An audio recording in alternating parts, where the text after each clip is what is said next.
किस प्रकार से बीजेपी का डीएनए ही जातिगत जनगणना के विरोधी है। अब जातिगत जनगणना की विरोधी आरएसएस और भाजपा क्यों है? क्योंकि उनके डीएनए में दलित विरोध, आदिवासी विरोध, पिछड़ा विरोध, शोषित और गरीब विरोध है। बीजेपी के डीएनए में ही एससी, एसटी, ओबीसी और जातिगत जनगणना का विरोध है। इसका डीएनए कण कण, सोच, दिशा, चिंतन, विचार, दृष्टि, शपथ पत्र, सब कुछ एससी, एसटी, ओबीसी और जातिगत जनगणना विरोधी है।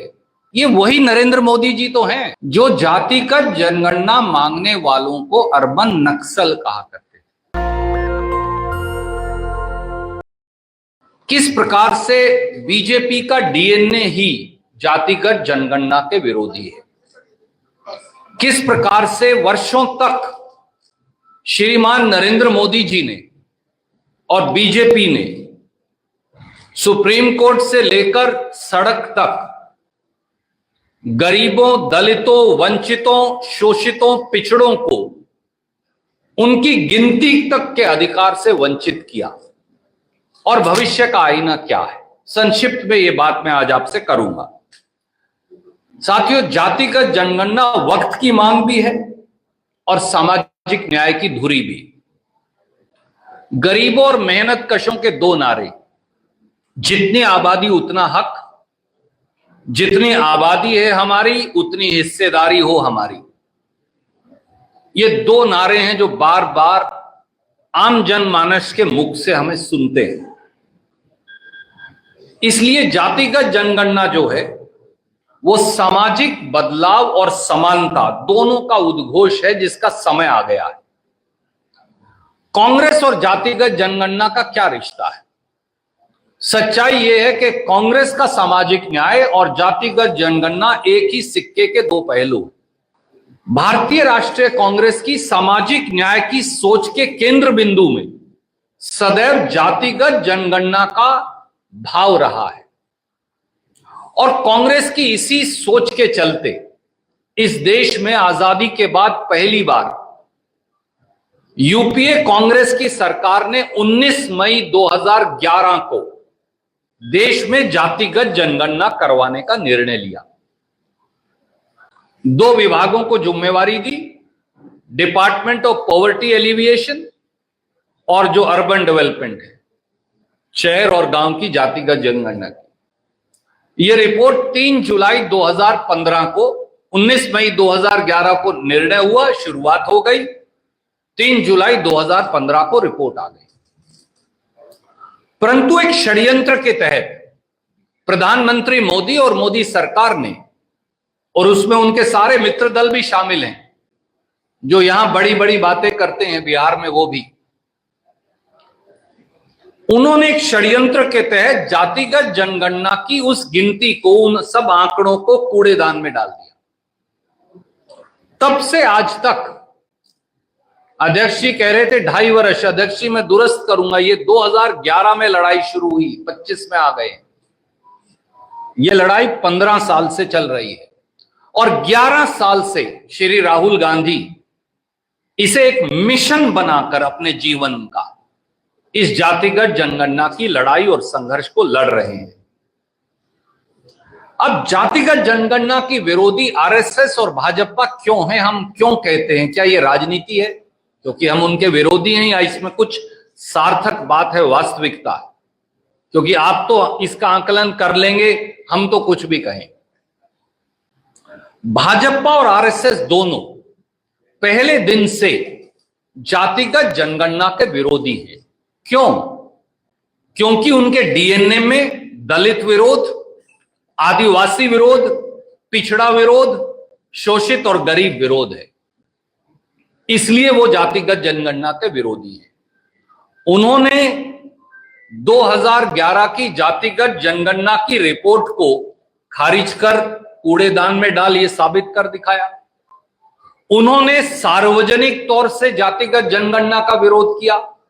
उन्होंने अदालत में जातिगत जनगणना का विरोध किया और अब जब कुछ नहीं बचा तो लाचार होकर वो गरीबों, दलितों, वंचितों, शोषितों, पिछड़ों, आदिवासियों की ड्योढ़ी पर उनको झुकना पड़ा। ये सच्चाई है। इसका क्या सबूत है? पहला सबूत, आरएसएस का जातिगत जनगणना विरोध। 2 तारीख नोट कर लीजिए, 23 मई 2010 और 6 जून 2010। आरएसएस में नागपुर से भैयाजी जोशी, जो सह कार्यवाहक हैं, उन्होंने बाकायदा बयान जारी किया और यह कहा कि राष्ट्रीय स्वयंसेवक संघ जनगणना में जाति गिनने के विरुद्ध है। ये 2 तारीख इसलिए नोट करिए। तो मैं आपको भेज रहा हूं ये सारे कागजात, इसलिए ये वो बयान है जो उन्होंने जून 2010 में आरएसएस के मुखपत्र ऑर्गेनाइजर में छापा था। और कोई कहे कि भाई ऑर्गेनाइजर में ही छाप दिया तो कोई दिक्कत नहीं, इंडिया टुडे और वहां नागपुर के सब जो अखबार हैं उसमें भी छापा। मैं उन दोनों की प्रतिलिपि आपको भेज रहा हूं। दूसरा, मोदी सरकार ने जातिगत जनगणना को 2011 में जो कांग्रेस ने करवाई उसको खारिज करने का षड्यंत्र किया। वो कैसे? वो रिपोर्ट 16 जुलाई 2015 को मोदी जी के मंत्रिमंडल में रखी गई। ये मैं मोदी जी के मंत्रिमंडल का कागज लाया हूं जो आपको भेज रहा हूं। उनकी बैठक की प्रोसीडिंग्स हैं जो उन्होंने रिलीज की। इसमें उन्होंने कहा कि जातिगत जनगणना जो कांग्रेस यूपीए ने करवाई थी उसकी रिपोर्ट आ गई है और यह रिपोर्ट मंत्रिमंडल के समक्ष रखी जाती है। अब इसका विश्लेषण करना अनिवार्य है, जातिगत विश्लेषण, कास्ट वाइज विश्लेषण। इसलिए मोदी जी ने कहा कि हमारा मंत्रिमंडल नीति आयोग के वाइस चेयरमैन अरविंद पानीग्रिया, ये लिखा हुआ है यहां, मैं कुछ अपनी तरफ से नहीं कहूंगा, उनकी अध्यक्षता में एक एक्सपर्ट ग्रुप हम बना रहे हैं और वो फिर इस रिपोर्ट को लागू कर देंगे। बहुत अच्छी बात है, हमने कहा तो अच्छा काम कर रहे हैं, इसमें क्या बुराई है। पर यह निर्णय है 16 जुलाई 2015 का। उसके बाद हम पूछते रहे भैया क्या हुआ, वो एक्सपर्ट ग्रुप कहां गया, तो कुछ मालूम नहीं चला। फिर वो पकड़े गए सबसे बड़े न्यायालय में, उच्चतम न्यायालय में, सुप्रीम कोर्ट में। उन्होंने शपथ पत्र देकर जो कहा वो बहुत चौंकाने वाला है। वो शपथ पत्र ये है जो मोदी सरकार ने दिया, और वो शपथ पत्र दिया उन्होंने 2021 में। ये 16 जुलाई 2015 है, ये 2021 में दिया, यानी कितने साल के बाद? लगभग 6 साल हो गए। 6 साल बाद जो उन्होंने कहा वो बड़ा चौंकाने वाला है। और वो मैं आपको ये एफिडेविट भी भेज रहा हूं और प्रेस विज्ञप्ति में भी है। उन्होंने ये कहा कि अरविंद पानीग्रिया की अध्यक्षता में जो कमेटी बनाई थी, एक्सपर्ट ग्रुप जातिगत जनगणना 2011 बारे, मोदी जी उसका कोई भी मेंबर बनाना भूल गए। 6 साल तक कोई मेंबर ही नहीं बना। मैं नहीं कह रहा, मैं आपको पढ़ के बताऊंगा। और उसकी कभी मीटिंग भी नहीं हुई। अब मैं आपको अंग्रेजी की उनकी 2 लाइन पढ़ देता हूं। It was decided by the cabinet, this is the cabinet decision, 16 July 2015। It was decided by the cabinet to constitute an expert committee under the chairmanship of the then vice chairman Niti Aayog, Professor Arvind Panagriya. However, the other members in the committee were not named and the committee never met. As a result, no action has been taken on the data in past 5 years. उन्होंने उठा के उसे कूड़ेदान में डाल दिया। तो जिसने जातिगत जनगणना करवाई कांग्रेस ने, उस रिपोर्ट को उन्होंने कूड़ेदान में डाल दिया। तीसरा पहलू, मोदी सरकार ने संसद में लिखित जवाब में जातिगत जनगणना करवाने से इनकार ही कर दिया, बोले हम नहीं करवाएंगे अभी। तो मैं उनका वो लिखित जवाब भी ले आया। ये 2 बार दिया। कांग्रेस के सदस्यों से ने पूछा, एक बार छाया वर्मा जी ने, जो हमारी सांसद हैं पड़ोस में छत्तीसगढ़ से, और एक बार दीपक बैज जी ने, जो वहां के कांग्रेस के हमारे अध्यक्ष हैं, एक सवाल का जवाब दिया उन्होंने 10 मार्च 2021 को, और एक सवाल का जवाब दिया उन्होंने 8 फरवरी 2022। मैं उसकी 2 लाइन पढ़ देता हूं, वो क्या कहते हैं।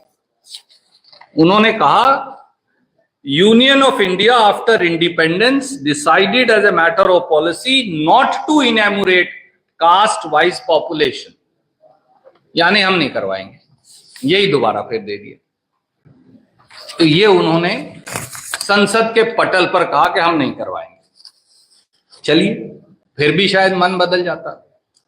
उसके बाद मोदी सरकार सुप्रीम कोर्ट गई। एक्चुअली सुप्रीम कोर्ट गई महाराष्ट्र की सरकार।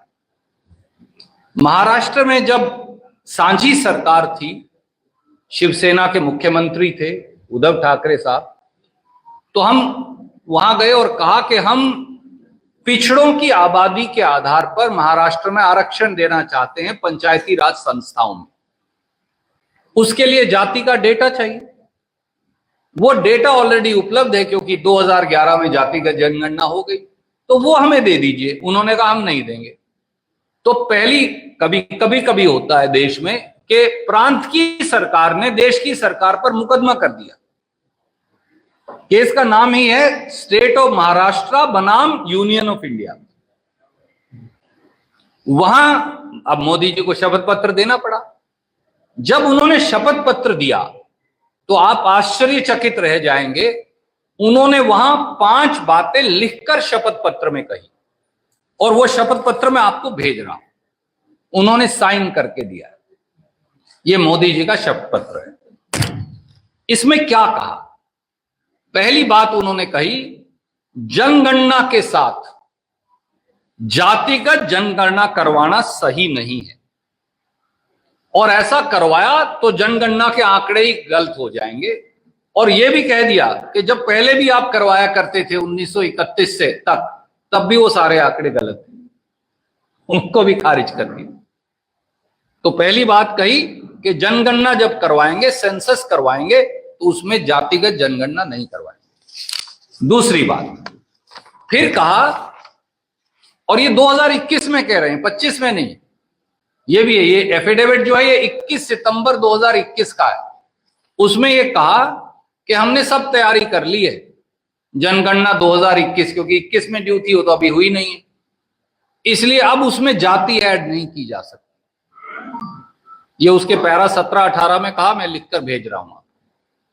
तीसरी बात और ज्यादा चौंकाने वाली कही, ये कहा कि जनगणना करते हुए पिछड़ा वर्गों, फिर अब ओबीसी पर आ गए, SC ST को छोड़कर, इनकी जाति का डेटा इकट्ठा करना, मैं आई कोट, प्रशासनिक तौर से असंभव है, ना ये पूरा हो सकता, ना ये सही होगा। यानी सारे ओबीसी हिंदुस्तान के खारिज करके मारे। मैं फिर दोहराता हूं क्या कहा, जनगणना करते हुए पिछड़ा वर्गों की जाति का डेटा इकट्ठा करना प्रशासनिक तौर से असंभव है, और ये ना पूरा होगा कभी, और ना ये सही होगा। और अगली बात, चौथी और ज्यादा चौंकाने वाली, ये कहा कि भारत सरकार ने 2021 के सेंसस में जाति को ना शामिल करना भारत सरकार यानी मोदी सरकार का एक सोचा समझा नीतिगत निर्णय है। और फिर अदालत को कहा कि अगर आपने कह भी दिया कि ये रिलीज कर दो, तो ये बहुत बड़ी नीति पॉलिसी की अवहेलना हो जाएगी, जो आपको अधिकार ही नहीं है, सिर्फ हमें। तो अब इससे ज्यादा बड़ा सबूत क्या हो सकता है कि बीजेपी के डीएनए में ही SC ST OBC और जातिगत जनगणना का विरोध है। एक पांचवा पहलू भी है, वो बिहार से जुड़ा है, इसलिए जरूरी है। बिहार ने एक आधी अधूरी गलत जातिगत जनगणना करवाई। जातिगत जनगणना का मॉडल है तेलंगाना मॉडल, उसके बारे में आपसे मैं चर्चा करूंगा अलग से। पर जो भी करवाई उसको चुनौती दे दी सुप्रीम कोर्ट ने, और उस मुकदमे का नाम है एक सोच एक प्रयास बनाम भारत सरकार व बिहार सरकार। वहां भारत सरकार को भी शपथ पत्र देना पड़ा। अब जो मोदी जी ने शपथ पत्र दिया वो दिया 28 अगस्त 2023 को। वो बड़ा कमाल का है, वो छुपा रखा है, किसी के पास है नहीं, तो मैं ले आया उनका, वो भी आपको भेज रहा हूं। ये बाकायदा उन्होंने, उनके दस्तखत मोहर सब लगे हुए हैं इस पे। इसमें उन्होंने लिखा, मोदी सरकार ने, बीजेपी सरकार ने, कि बिहार की सरकार को जातिगत जनगणना करवाने का कोई अधिकार नहीं, और अगर बिहार की सरकार जातिगत जनगणना करवाए भी तो ये संविधान के विरुद्ध है, हम इसे खारिज करते हैं। ये लिख दिया उन्होंने। अब जैसे ये दावा ये दायर हो गया सुप्रीम कोर्ट में तो हुहल्ला मच गया। जैसे ही हुहल्ला मचा तो 10 घंटे के बाद फिर उन्होंने ये वापस ले लिया, फिर ये दायर कर दिया। मैं ये भी ले आया, इस पे भी उनके दस्तखत हैं, ये भी आपको भेज रहा हूं, अभी मेरे दोस्त भेज देंगे, अभय दुबे। इसमें से पैरा 5 काट दिया उन्होंने, ये देखिए, एक ही दिन के 2 एफिडेविट है भारत सरकार के, बड़ी अजीब बात है। एक में 4 पैरा है, एक में 5, एक ही दिन के 8-7 घंटे का फर्क है बस। वो बताते नहीं कभी भी मोदी जी ये बात किसी को। अब उनके दोनों हैं, ये आपके सामने, आपको अभी भेज देंगे, जरूर पूछ लीजिएगा, नीतीश बाबू से भी जरूर पूछिएगा, क्योंकि कागज के बगैर कुछ कहना उचित नहीं। इसमें फिर लिख दिया नए वाले में भी कि भाई सेंसस करवाने का अधिकार केवल भारत सरकार का है, प्रांत का फिर नहीं है। सिर्फ बिहार शब्द काट दिया, बाकी फिर भी लिखा रह गया। तो आप मुझे बताइए, एक ऐसा राजनीतिक दल जिसका डीएनए, कण कण, सोच, दिशा, चिंतन, विचार, दृष्टि, शपथ पत्र, सब कुछ SC, ST, OBC और जातिगत जनगणना विरोधी है, वो आज जो हैं, वो कहते हैं ना, भेड़िया, हमारे यहां कहा करते हैं कि भेड़िए ने बकरी की खाल ओढ़ ली। वो भेड़िया बकरी की खाल ओढ़कर लोगों को भ्रमित करने की कोशिश कर रहा है। एक कहावत है, मैं किसी को भेड़िया नहीं कह रहा, फिर आप कह देंगे पत्रकार मित्र कई बार, पर ये कहावत है हमारे यहाँ गांव की। एक पहलू और देख लीजिए, ये वही नरेंद्र मोदी जी तो हैं जो जातिगत जनगणना मांगने वालों को अर्बन नक्सल कहा करते थे, देश तोड़ने वाला कहा करते थे। ये वही तो हैं जिन्होंने बटेंगे तो कटेंगे का नारा दिया था राहुल गांधी जी की जातिगत जनगणना के विरोध में। पर सच्चाई ये है कि ये दलितों की, आदिवासियों की और खास तौर से इस देश के पिछड़ों की, बिहार प्रांत सहित हमारे गरीबों की ताकत है संयुक्त, जिसकी वजह से मोदी सरकार को और राहुल गांधी जी का संघर्ष है लंबा, तटस्थ होकर जो उन्होंने संघर्ष किया कि उन्हें झुकना पड़ा।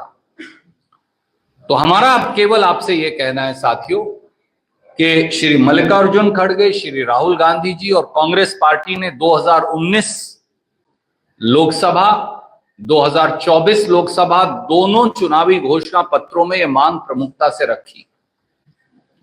पिछले 1 दशक से राहुल जी ने ये मांग उठाई, और वो भारत जोड़ो यात्रा हो या भारत जोड़ो न्याय यात्रा हो जो हमारे प्रांत से भी निकली, उसमें सबसे जो प्रमुख नारा था वो था गिनती करो, हक दो, हिस्सेदार बनाओ। और कांग्रेस के लिए इसलिए ये समाज का एक ऐसा एक्सरे है जिससे सामाजिक समानता, न्याय व सम्मान की ये धुरी है। और हम इस बात के लिए कटिबद्ध हैं कि कांग्रेस का एक एक साथी आखिरी सांस तक इस लड़ाई को लड़ेगा भी, और हम इसका सही मायनों में बिहार सहित पूरे हिंदुस्तान में क्रियान्वयन करके दिखाएंगे। दस्तक की आपसे गुजारिश है कि अगर इसको बचाना चाहते हैं तो नेशनल दस्तक को सब्सक्राइब करने के लिए रेड कलर के सब्सक्राइब बटन को दबाएं, फिर बेल आइकन की घंटी दबाएं, नेशनल दस्तक को बचाने के लिए बहुत जरूरी है कि हर खबर को शेयर करें, लाइक करें, कमेंट जरूर करें।